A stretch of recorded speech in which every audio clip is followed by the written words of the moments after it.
All right, so we're here. I'm with Luke Close today. I'm the air with Brian Gregoire live from Fort Worth.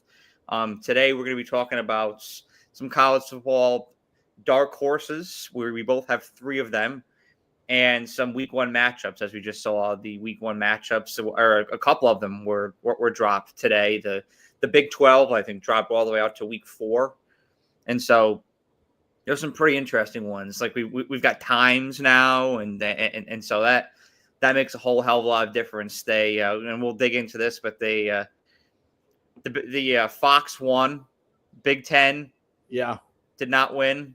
Ohio State and Texas is going to be noon, even though it was pounded on the table very much so to be a nighttime kickoff. Well, and also Ohio State was trying to move it to Sunday, right? Yeah, Ohio State wanted Sunday night. So that didn't make much sense for Texas to have risked a short week too. So, Well, that was exactly their logic. Was like we're Yeah. not going to risk this. Like we're play the ball as it lies. This is a big noon, right.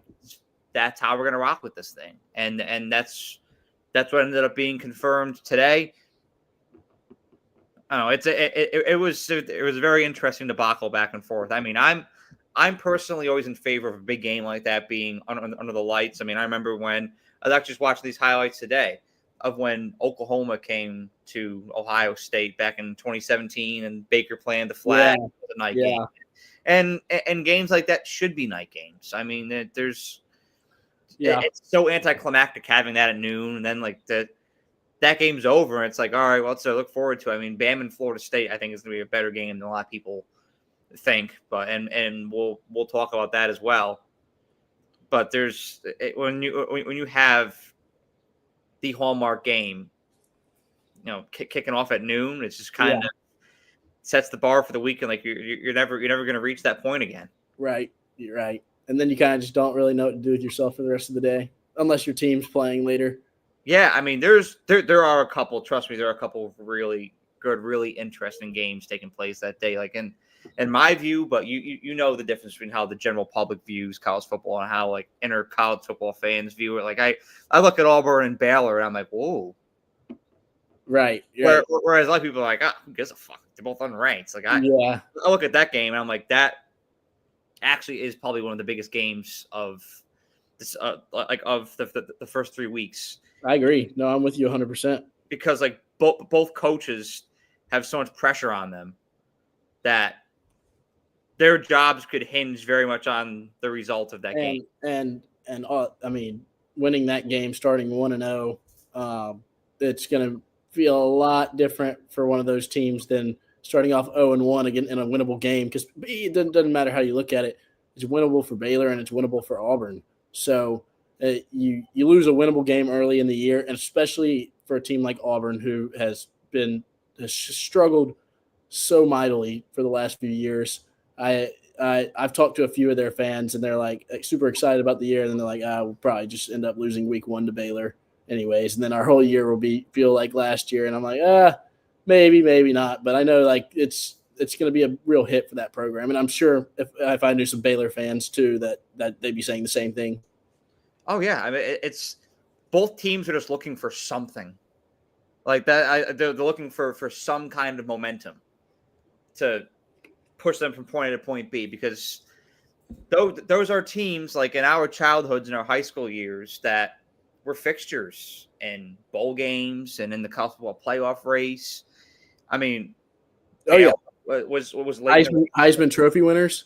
Both produced Heisman Trophy winners in our lifetime. I mean, these are notable programs. I mean, they're not Texas, they're not Alabama, they're not Ohio State, but like these have been like they've been like a Michigan State, but they've been in the conversation most of our lives, and it's weird seeing them be so almost below average. I would argue honestly that up until maybe even last year, Baylor was more successful than Texas in our lifetime in some sort. It's close. It's You're close. Not wrong.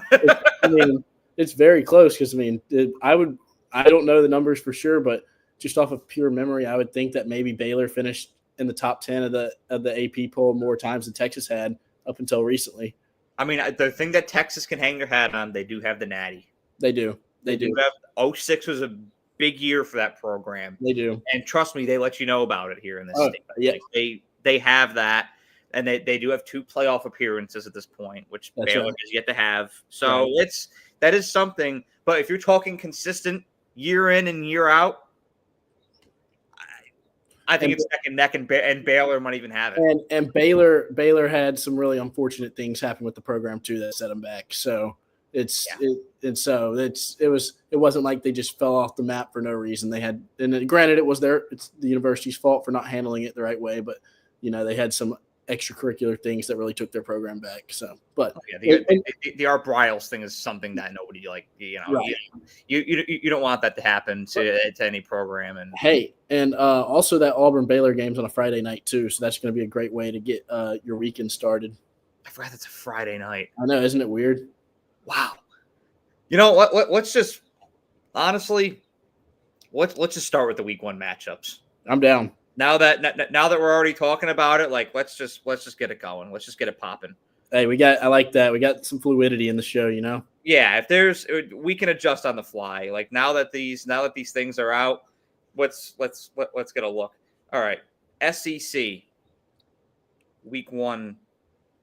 I'll tell you one game right now that I saw that I'm really looking forward to, and I'm not going to spoil anything for who I think might be under the radar, but might give a little hint here, and it's that Tennessee and Syracuse game.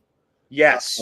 Fran Brown, first of all, I think I've said this before, that Syracuse has always been, for some reason, one of those like just random teams that I have a keen liking to for absolutely no reason at all. Oh, I know you and Cobb love the orange. Right. Like it's just a natural draw to Syracuse for some reason. I just remember in high school watching them beat Clemson on a Friday night, like at my high school football game, that instead of watching the actual high school team, I was in middle school or something, and I was watching them beat Clemson on my phone. And I guess, I don't know, maybe that's where it comes from.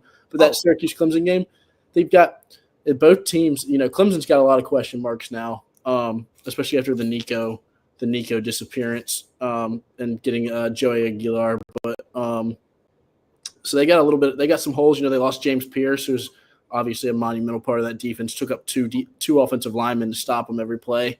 They lost Brew McCoy. They've got to fill some holes. They had a good recruiting class, obviously, and they did do some decent work in the transfer portal. But Syracuse is a team that I feel like Fran Brown it's hard to find a coach that really sets a standard these days and doesn't just go off the money. But I've seen a lot of interviews from Syracuse players. I think they've been kind of one of the most vocal programs in the offseason that I've seen, and I really like what Fran Brown's building over there. So I personally wouldn't be surprised to see Syracuse pull off the upset.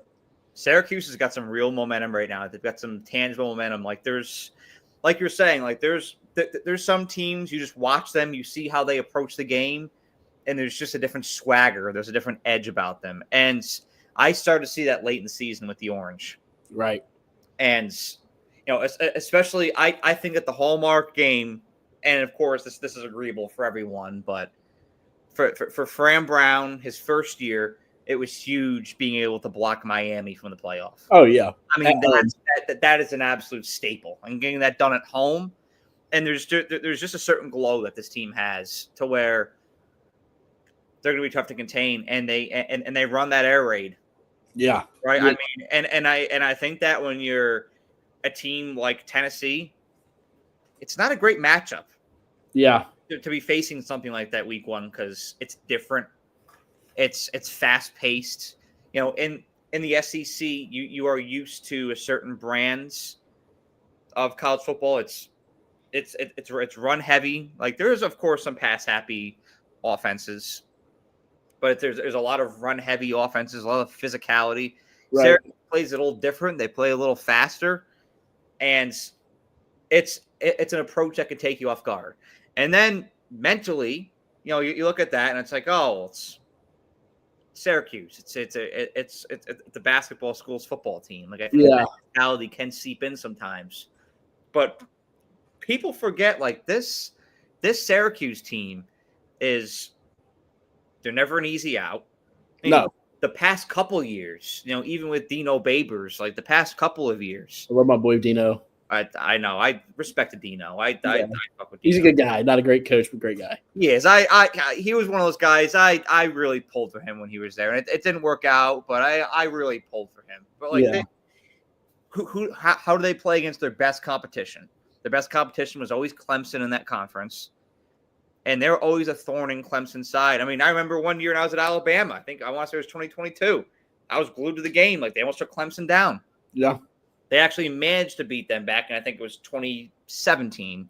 I think I was down, same thing, high school football, but paying more attention to that game. They actually pulled the upset off. Like this, Syracuse is a very tangible program, and Tennessee, this is a nooner on ABC, 11 o'clock our time. In Atlanta too. I hate that. But we'll talk about that too, about the scheduling and where they're playing. But Tennessee is a team in a vulnerable state right now. Yeah, it's a great program, I think, with a fantastic culture. The more I think about Tennessee, the more I think that they're a team that can pull off 8 or 9 wins this year. But most teams, given the circumstances that they have, would be a 4 or 5 win team. But because of how great of a coach Heupel is, and because of the culture they have there, like they're not going to fall below that 7 win mark. Right. They're in a vulnerable state, and there's a lot of mystery going into that. Look, I'll tell you this right now: if they don't, 7 or 8 wins, and that program is that fan base is gonna be very disappointed. Which is, you got to be real. And I said the same thing to Bama fans last year. Right? I push back on fan bases with this kind of thing. I know Tennessee has had a lot of momentum these past couple years, especially 2022, and they beat us, burst on the scene, had 10 wins. Last year, making the playoff, didn't go well, but they made the playoff, which is big. There's tangible momentum going on. Absolutely. But you gotta understand there's a lot that happened behind the scenes. Yeah. And just like with Alabama last year, there's a lot that happened. So you're not going to get the same product. I don't think anybody had a more controversial NIL period than Tennessee did with that Nico stuff. I can't think of any. Maybe Sacramento State, but they were on the positive side of it. Sacramento State had an all-time. They're gonna be good. Their NIL funds are insane. They're gonna be good. They're gonna be good in a couple of years. The Pac-12 better be begging for them because they go to anywhere they want right now with those NIL funds. That's eye candy right there. If you're the Pac-12, you're trying to sway that your way like that. Them in North Dakota State, like you got to be trying to get them to come in to the Power 4 because there's some shit teams in the Power 4 and the G5 that. Oh, I'd take Sacramento State's got like the 6th most wealthy NIL fund in like the country right now. Like, get them in. They're not even Division 1. They're going to dominate the FCS if you don't get them in too. Oh, it might. I'm going to be watching some games just to see if it's like 80-0. Oh, they're good. Like especially early in the year, like when they're Jaden Rashada. They're playing like Cal Poly or Long Beach State. Like they're gonna have to scrape these teams off the field. I mean, my God, it'll be like Bishop Sycamore versus IMG. Yeah, the mysterious Bishop Sycamore. Let's see what else we got here. Oh boy, Toledo and Kentucky. Oh, God, real barn burner. LSU and Clemson. I'll be honest. I'm thinking about going to that game. I'm being completely. It's in Clemson. I want to go. Like the Battle of Death Valley. And those games being at home is so important. Those games being at teams' home venues is so important. I don't want that game being played in Charlotte or like they did Georgia and Clemson in Charlotte a couple of years ago and it sucked. But if they did it in Clemson or Athens, that would have been incredible. Okay, so you like the home and homes. Yes, I'm a big home and home guy. Okay. See, I'm 50-50 on it. If it makes sense, I like the neutral site. Like I think in Alabama and Miami in Mercedes made sense. Like just because I don't think a home and home made a lot of sense for Miami because they don't really have much of a home atmosphere anyways. And they play 50 minutes away from campus. So games like that, I understand. And I think that when Tennessee and was it Tennessee and Virginia Tech when they played in Bristol Motor Speedway? Yeah, that was cool. I think stuff like that's really interesting and really cool. But I'm more of a home and home person when it comes to like an LSU and Clemson, and both stadiums are Death Valley and Tiger. Both are Tigers, and it's always been like a real thing. I've been wanting to see this matchup for years too. So I mean, I get we saw it in the college football playoffs, but like, real regular season matchup where I didn't know that Joe Burrow was going to throw for 500 yards. Yeah, I want like this is a very even game. Like when I look at, I don't know if this is spread out yet. I'll have to look and see. Let me see. I Like, can check right here. that's one where I would say it's probably Clemson's -3. I was gonna say Clemson -2.5. So 3-point favorites. Yeah. And it's a night game too, so it's night game in Death Valley, 6:30 on ABC, like, 7:30 their time. according to the BG rankings, the BGG poll, that this is a top 5 matchup. Really, This LSU spent a lot of money in the transfer portal. And that's why, like, if you look at that roster, Yeah, this is a team, and I'm never somebody that likes coming here and like question people's jobs and stuff. It's just not how we do business here. But I'm going to be perfectly frank that just getting a gauge in the temperature of the room in Baton Rouge right now among the fan base. Yeah, Brian Kelly's on the hot seat. And what they did in the transfer portal, if this team doesn't win 10 games and make the playoff, changes are going to be made. And I'll say this just based off of just like, and I'm just going to say this too. Clemson finally used the transfer portal too with Dabo. And Clemson has high expectations from not only, I'm assuming, both of us, but almost every other analyst or poll out there has Clemson very highly ranked. So anything under, a loss game in week 1 to LSU would not only be bad for Clemson, it'd be a real bad showing for the ACC as well, because this is their crown jewel right here with Clemson. This is their moment, because we're not going to get a matchup like this with an SEC team for the rest of the year. Like You've got Alabama versus Florida State, but nobody really expects Florida State to really look. As a Bama fan, I'm not going to overlook that shit. I'm not overlooking them at all. I'm not overlooking them at all. But when you have a team that is opening week double-digit favorites on the road at somebody else's house, like a lot different than Clemson against like how you said, a top 5 team in your eyes, and they're playing under the lights and at their home stadium, they're favorited. So I just think it's a very important matchup for not only the ACC, but for Clemson as well, and Dabo. And I think Dabo's got a lot of criticism too over the past couple of years. So, I think both coaches, it's a big game for both coaches.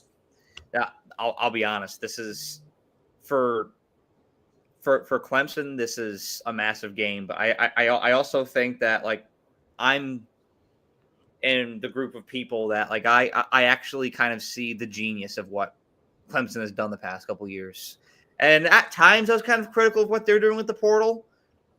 But it's not, now that we're seeing the long-term picture come into place, I think it was nothing short of brilliant what Dabo did. He took a step back a couple of years ago to take 2 steps forward, because I think that this team is – I think looking at this could be the best team in college football. I think this team can win a national championship this year. When you have Cade Klubnik could be the best quarterback in college football. There is a possibility of that. You have Antonio Williams, Bryant Westco coming back. You have a guy like Peter Woods coming back. Like, this is there's a lot of guys who are the fabric of this team. They got Jeremiah from Alabama, right? Jeremiah Alexander, linebacker. Who I like. I was sad to see him go. He's from Thompson High School. I was sad to see him go. Yeah, he got buried in the depth chart, but he's a great player. I don't know if he was ever going to play. For us, which I'm happy to see him get his opportunity elsewhere, because Jeremiah's a great kid. I got to know him when I was there. He's a really good kid, and I'm happy he's going to get his opportunity. But I would love to see him get it in Crimson. But Clemson's a great spot for him. I got a question for you on these matchups right here. Out of the Sunday Monday matchups of Virginia Tech, South Carolina, Notre Dame, and Miami, and those 2 are on Sunday. And then on Monday, TCU and North Carolina. Which one's your favorite? So that's tough. I'm going to say that my favorite is, because I'm a history guy, it's Notre Dame, Miami. Catholics versus convicts. That is, and I think it's a legit, really good matchup.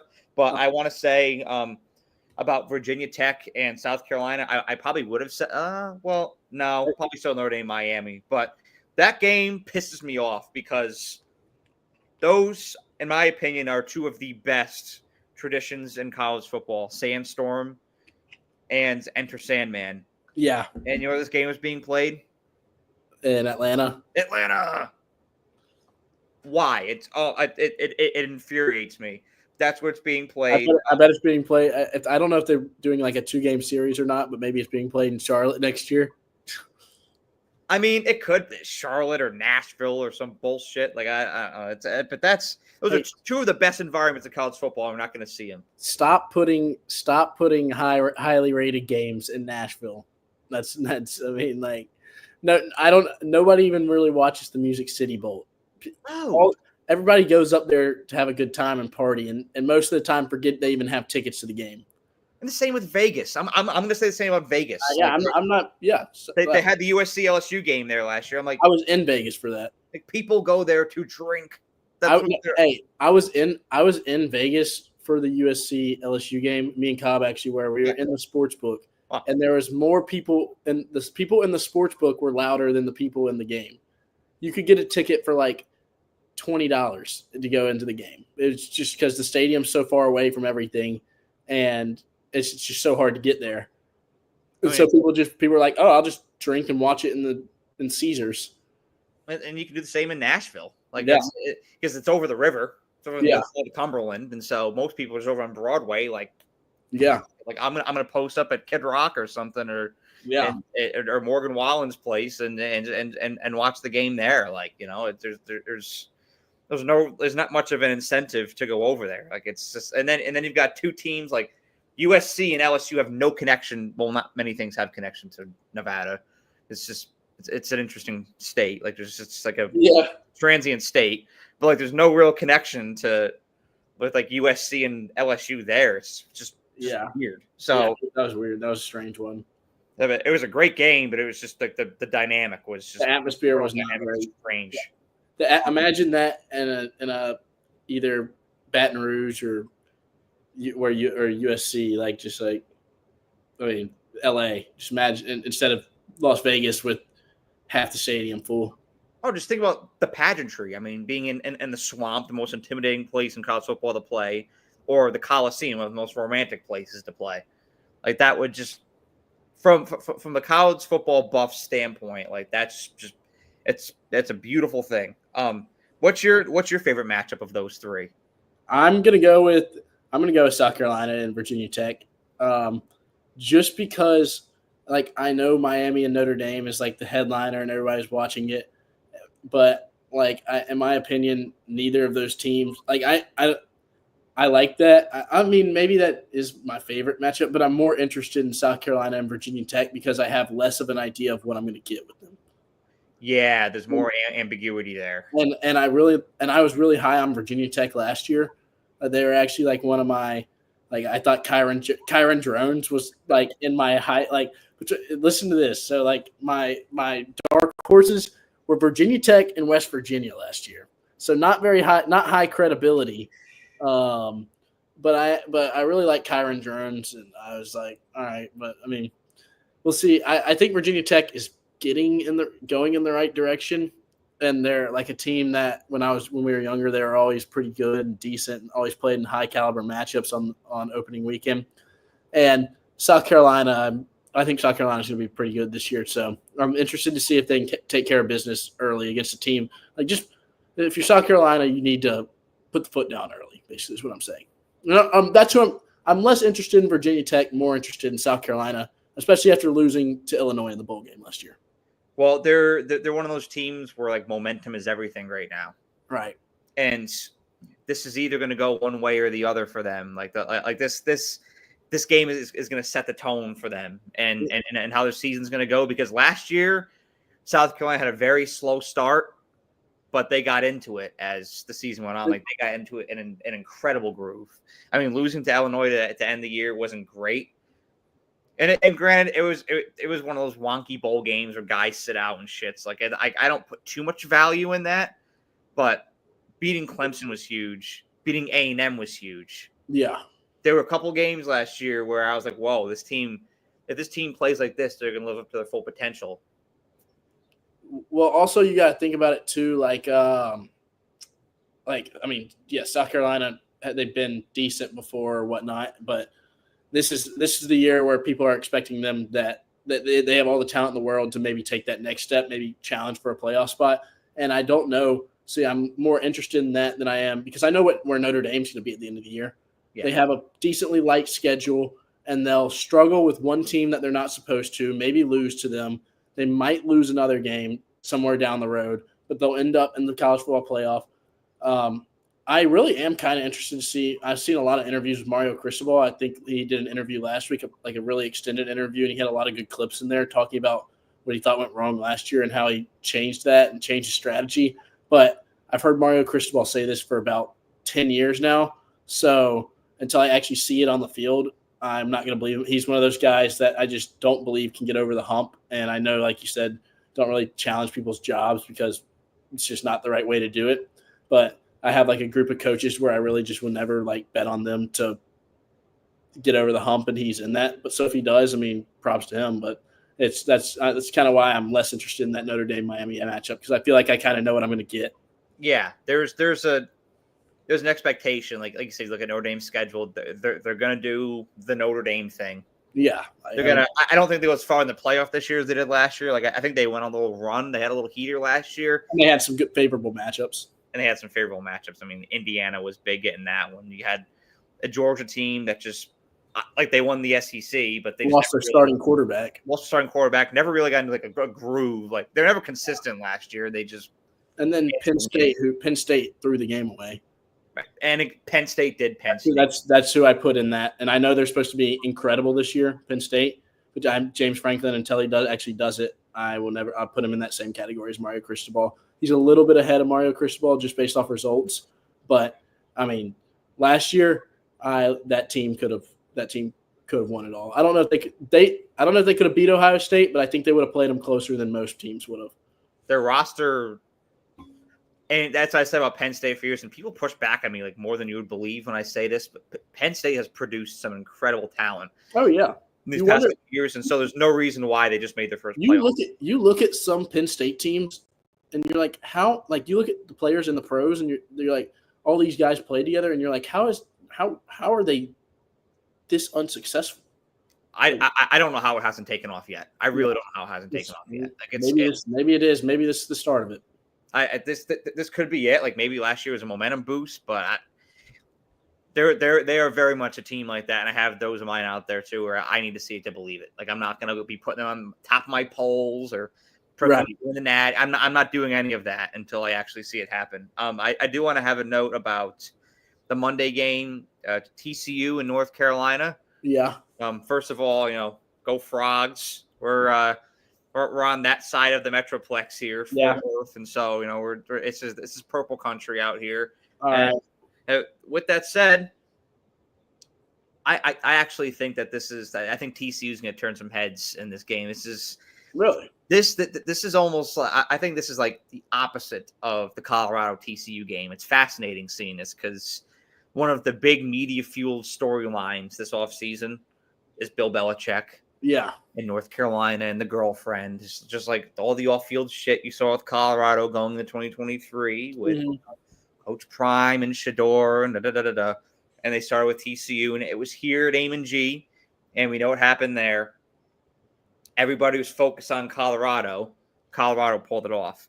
I think everybody's going to be focused on North Carolina in this game, but we're forgetting that TCU's in this as well. But I think TCU may remind people Monday night who's in this. Well, and Tennessee offered Josh Hoover like $1 million, right? Right after they lost Nico, they offered him basically what they were going to give Nico, and he stayed. So I mean, clearly, if he's getting $1 million offers, I mean, and Sonny Dykes is pretty well respected coach. So I know I'm talking about Sonny Dykes being a well respected coach while we have Bill Belichick on the other side of the field. But hey, the pros is a different game than college, man.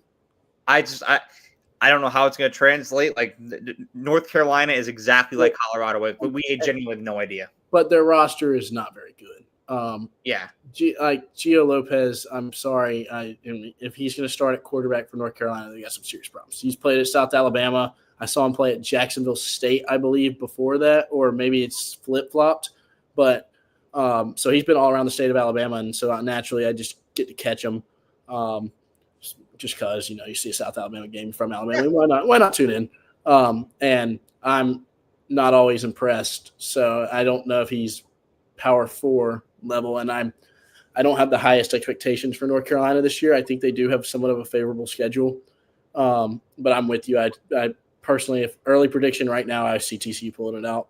Yeah, I think this TCU team is better than a lot of people think. Yeah. That they may be a dark horse. I'm literally going back and forth in my head right now. They may be a dark horse because you're as good as your starting quarterback. I think that Josh Stewart is a really good option at quarterback. It's tough losing Jack Beck and Savion Williams. Like that's a blow to TCU. Some guys on defense as well, but that's kind of a blow. I think that this TCU team can surprise people this year. If Hoover could clean up his decision making, yes, he'll be a great. I mean, he's got all the talent in the world, but sometimes he just tries to make too much happen. I don't. It's just my two takes on whatever. Oh yeah, it's almost like Garrett Nussmeier on a smaller stage. Yeah, right. Like if you can clean up the mistakes a little bit, kind of like LSU. I think for TCU this year, the sky is kind of the limit. I'm with you there. I really don't know much about TCU, so I'm going to trust you there, and I'll give them a look. I'll give them a deep look into.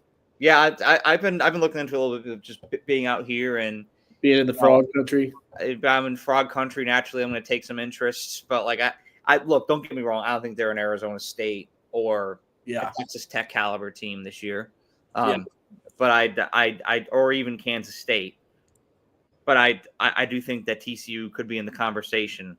I'm looking at the matchups. I'm looking at the other week 1 matchups, and obviously we didn't really talk much about Bama and FSU or Georgia or Texas and Ohio State, but I figured that we might give those more of a look later on, closer to the year. Yeah, like those are the ones we're gonna give a lot of attention to.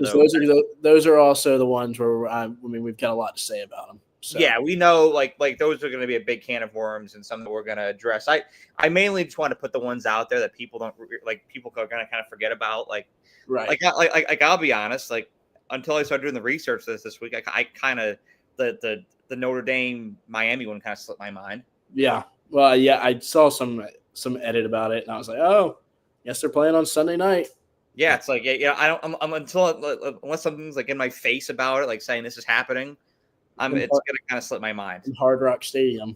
I guess Miami still hasn't built their stadium in Coral Gables yet.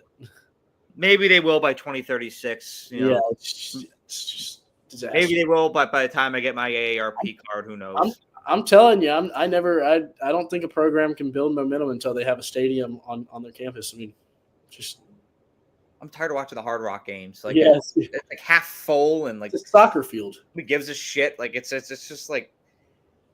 You should be able to walk to your stadium. Yeah, seriously. Your university with that much money, that much collateral, you should be able to walk to your stadium. Oh yeah, trust me. Miami's got more than enough money. That's the expectation is like you should be able to go from your dorm to the stadium, high noon in your hand, or from the tailgates to the stadium, like that. Real quickly, I did just spot one more kind of interesting game here. Oh, is it Duke and Elon? No, it's not Duke and Elon. At 10 o'clock on Fox on Saturday night, we got Utah and UCLA, which I know, it's the typical like little Pac-12 matchup, Pac-12 after dark matchup for week 1. So I'm less like whoever wins this game's going to the playoffs, but more just like nostalgic feels. It gets giddy. Yeah, you just like and you got Nico open it up for UCLA, and I saw Cam Rising medically retired. I hate but that. It sucks for that guy. But Utah's still gonna be Utah. They got Kyle Whittingham. He's one of my favorite coaches in college football, so I'm still interested in that matchup.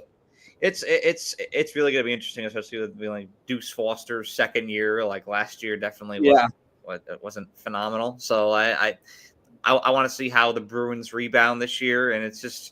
it's going to bring me back to the days of being in New York and actually being up until literally like 1:30, 2 in the morning watching those games because Eastern time, that's when they ended. We're an hour ahead of here. It was things get crazy. Things get crazy when two Pac-12 teams play after dark. So you never know what type of game this is going to be. Oh my God, those Oregon Arizona games or USC Utah, like they were a wild card, man. It was those were some good times. But let's shift to these dark horses. I've got 3 and you've got 3. Let's hear yours first. You want to go 1 and 1? Yes. One alternate. Yeah, so 1.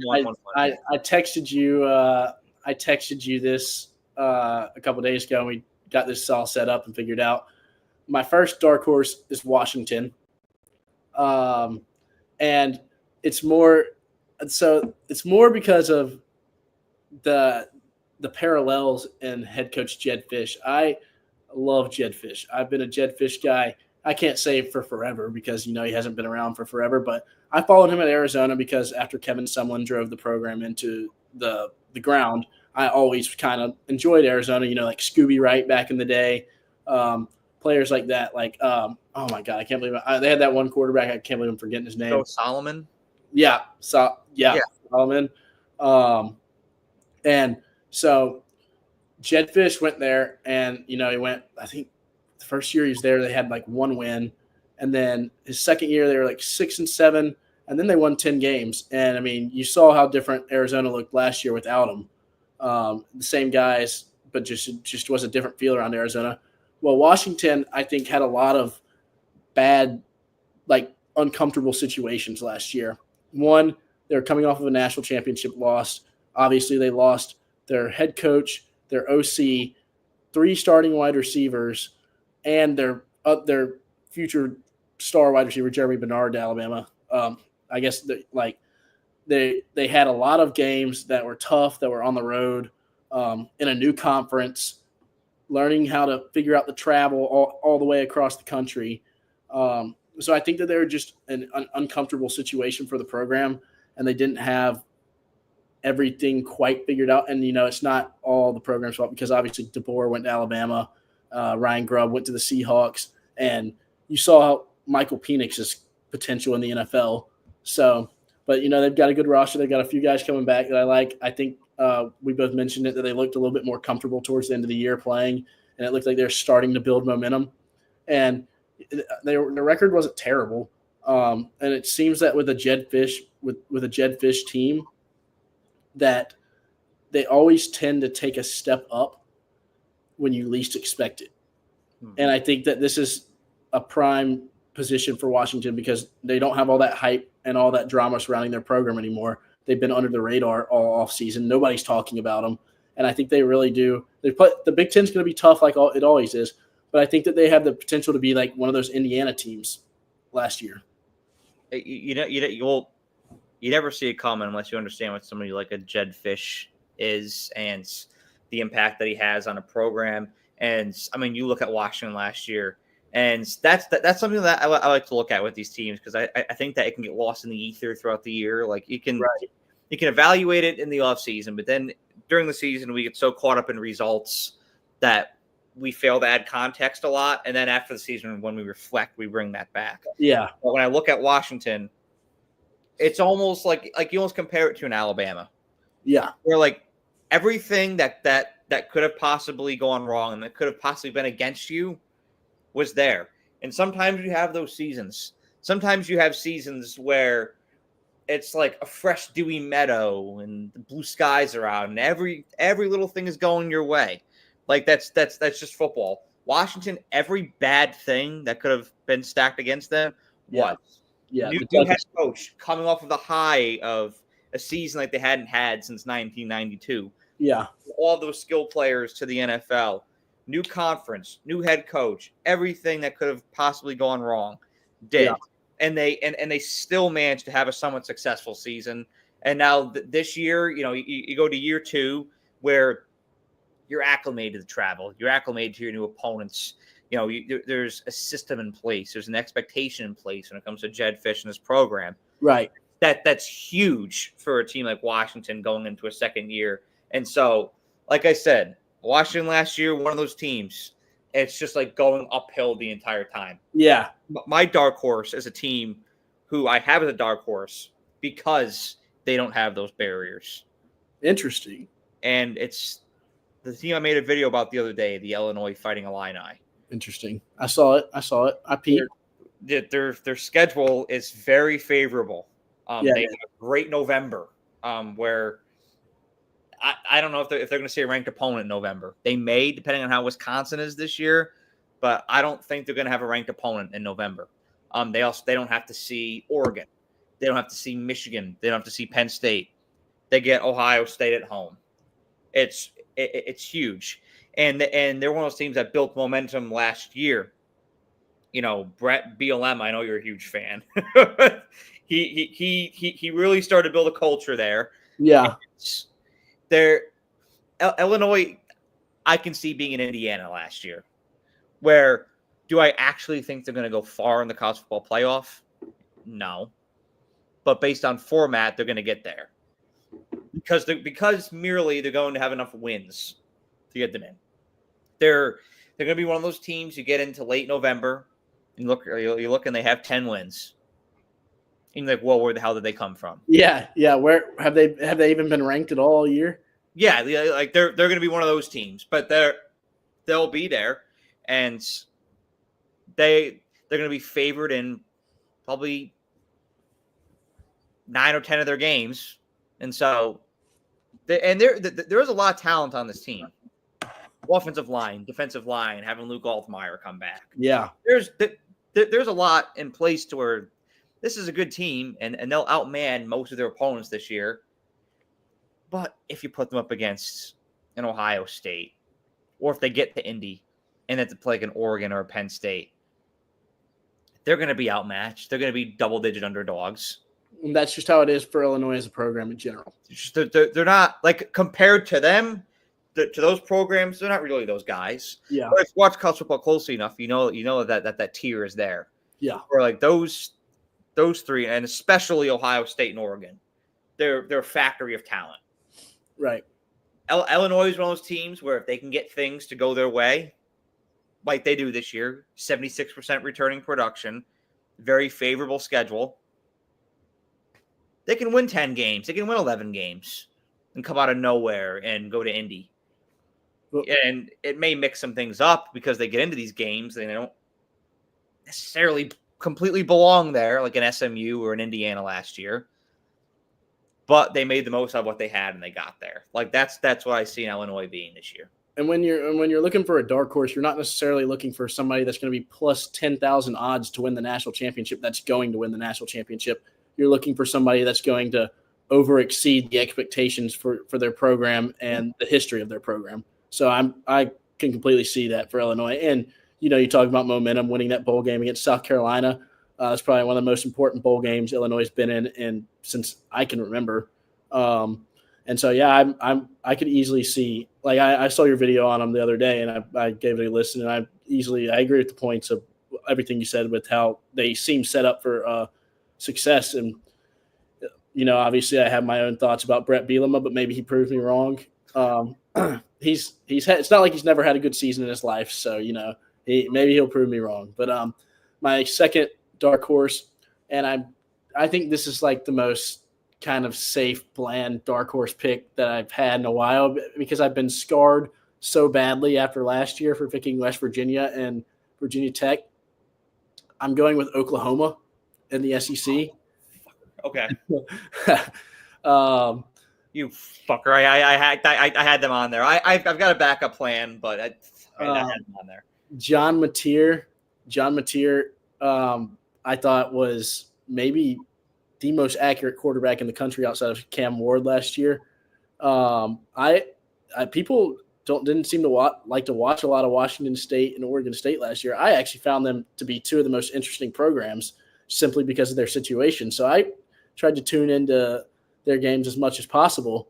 And I love watching John Mateer. And I think we talked about this with Oklahoma a lot last year when we were going through the actual rankings week by week and predictions. We predict games and whatnot. But Oklahoma, we talk about bad circumstances. Talk about welcome to the SEC your first year. Your whole offensive line is hurt. You're down to your 7th wide receiver by week 4, and you've got one of the hardest schedules in the SEC while your rival that you went to the SEC with has 5 of the bottom 7 teams in the SEC on their schedule, including what you were supposed to be. But they get a lot of guys back. They did very well in the transfer portal. Obviously, Mateer is a big addition, and they had a lot of tough road games that will come home. Obviously they still have that tough schedule. They've got Alabama, they've got at Tennessee, they've got at Alabama. They get Auburn at home. Those are, and I'm sure I'm missing one more big game that they have, but that I really just see Oklahoma kind of fitting in more this year, and the Oklahoma athletics in general, I think are just they're an athletic department that doesn't fail very often, and when they do fail, they don't take it very well. And especially with their football program, they've kind of been fed. It seems like they're fed up, and so they're just going to go get it done. And so like I said, this is kind of a bland one. I mean, I think most people kind of expect Oklahoma to take a big leap with Mateer, but I'm going to go with Oklahoma for my second one. There's also, just following Oklahoma a little bit, like it's crazy the juxtaposition between their fan base and what's going on inside the building, because their fan base is down right now. Like you talk, there's a lot of Oklahoma people around here. Like you talk to them, they're down. They're cynical. They're pessimistic right now. Yeah. Because, last year was a down year, and then you had that 2022 year as well. That was 6-7. That's just not the Oklahoma standard. They're very used to being the gold standard, especially in the Big 12. And I get that. But there's a vibe switch inside that building, just from what I've heard so far, up in Norman. Yeah. Brett Venables and his staff are approaching the season with a different aggression. And they did. Last year made that team sick. Because I actually, and this was like you mentioned your whiffs last year, like with West Virginia and Virginia Tech.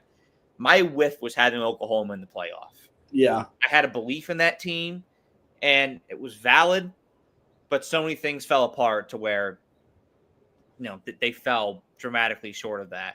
And again, Oklahoma is one of those teams where the odds were stacked against them last year, going to the SEC with a much harder schedule than Texas. A bunch of their guys hurt. Like it was not the ideal year, and it can get a fan base down. But you can't be so consumed by what's in the rearview mirror that you forget what you did this offseason, because this team locked and loaded, and John Mateer and Jade Knott just having that tandem. Yeah, I didn't even mention Knott. Jay Knott's one of the best running backs in the country. It's going to be insane, and they're, except for against Alabama for some reason. Oklahoma's running game was not really that imposing last year.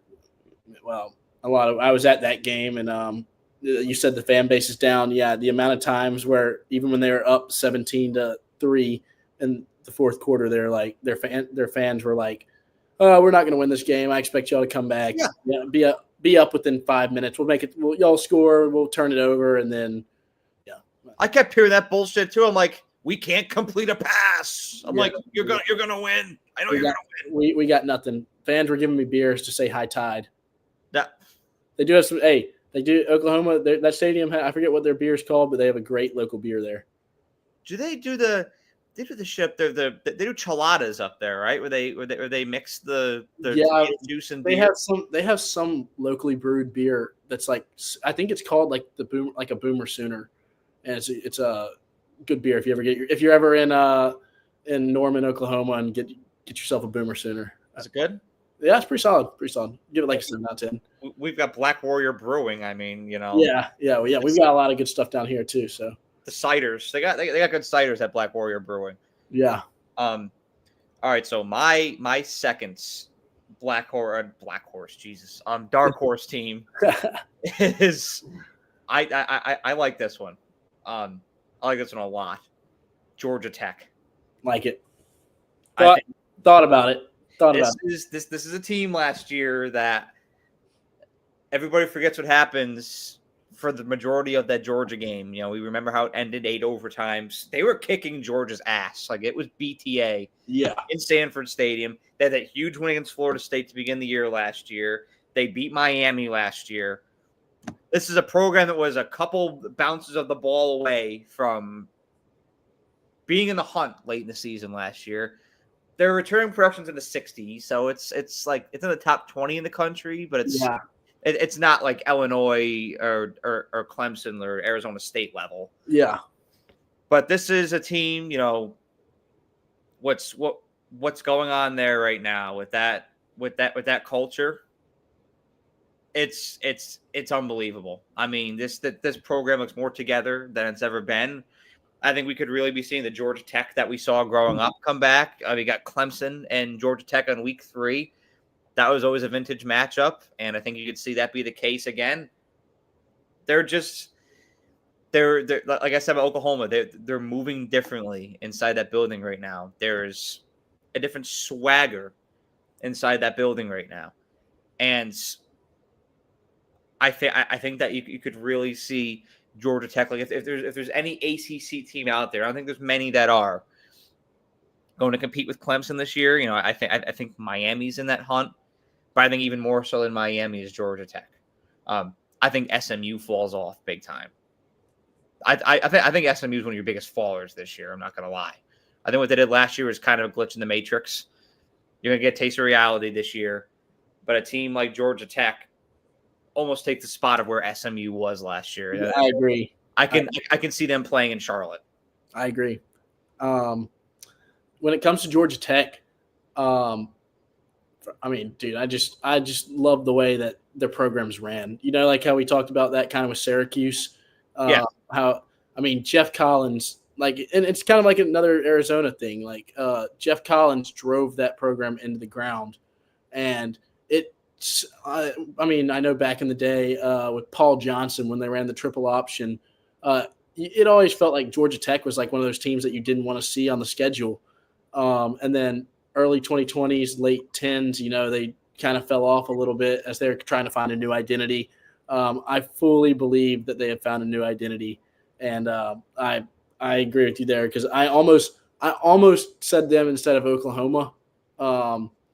And I just something, I don't know, just because I do think that Clemson's head and shoulders above the ACC, and obviously SMU is probably going to be up there.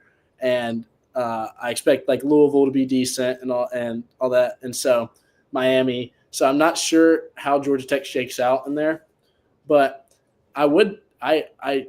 they're moving the Georgia Tech Georgia rivalry to Atlanta, right? To Mercedes-Benz. Is that correct? Yes. That was another thing I saw that pissed me off. Yes. Yeah. So that might help them a little bit. I'm not sure. It's in their home city every year. Yeah. Seriously. Like, but I like Georgia Tech.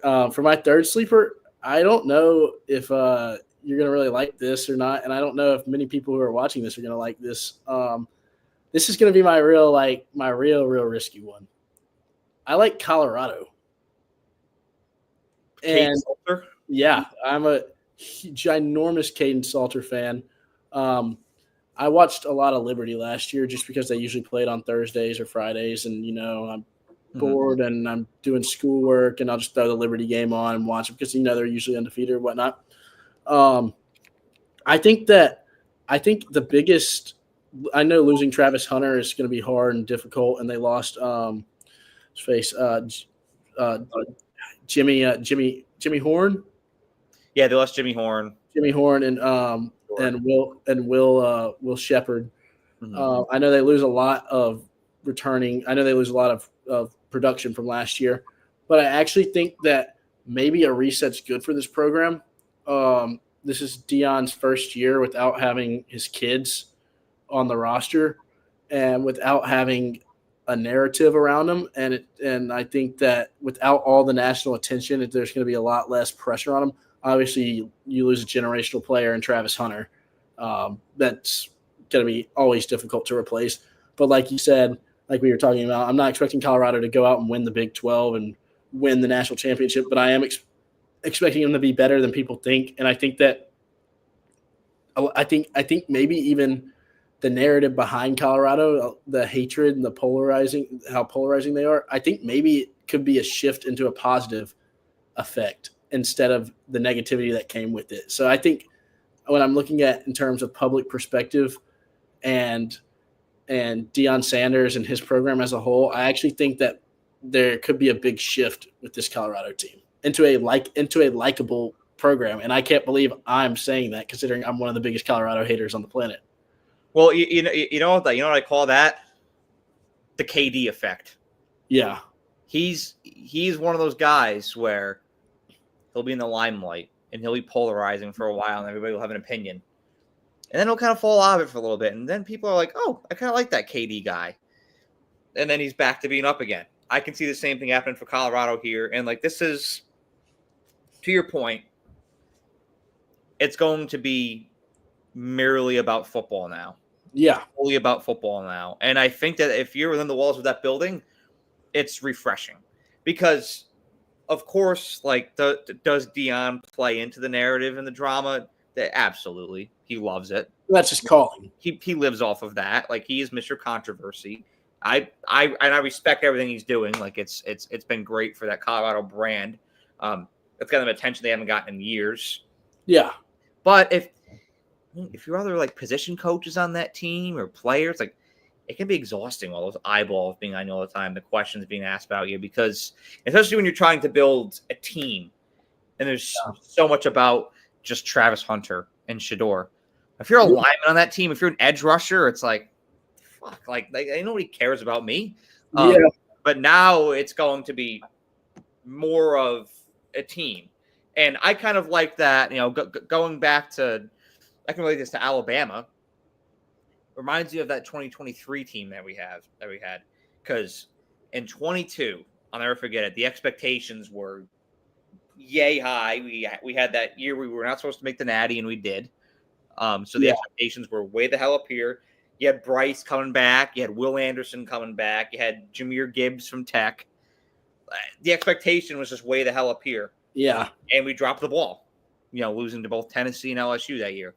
The year after, a team that on paper is not as good as the year before, we were just focused on football. And Bryce Young didn't give into the hype train. No. Yeah. But it was there. It was Bryce Young, Will Anderson. Yeah. And everything was about those two guys. Right. Not much attention to everything else. We had very deficient rooms on that team. Cornerback was terrible that year. Offensive line was terrible. Horrendous. Yeah. Penalties were awful. Yeah. And play calling, terrible. That was the Bill O'Brien era. Rest in peace. No, rest in piss.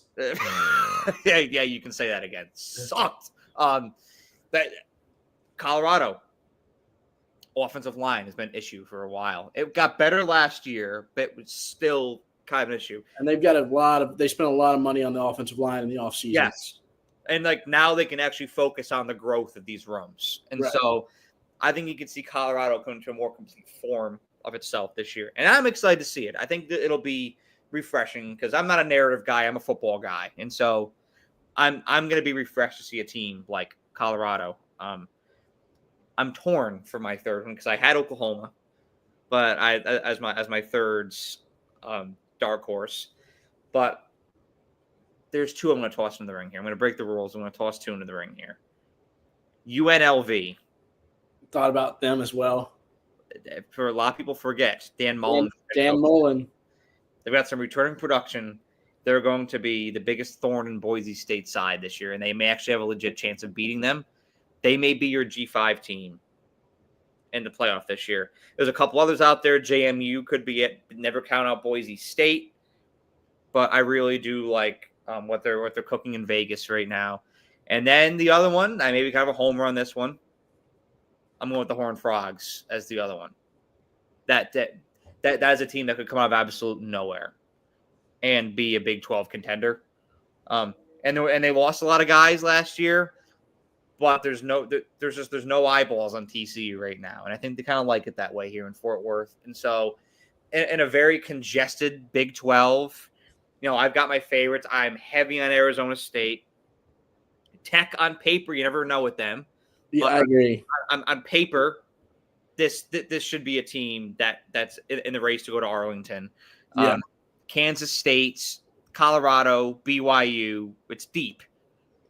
And of course you can't count out Utah with Kyle Whittingham. That's always there.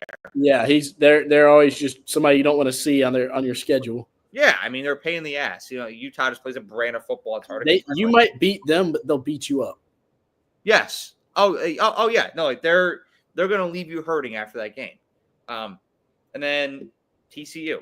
I think they're gonna be in the mix, and especially if they get hot late in the season, I think they could be a dangerous team. Again, don't know if like the playoff or anything like that, but they're gonna keep it interesting.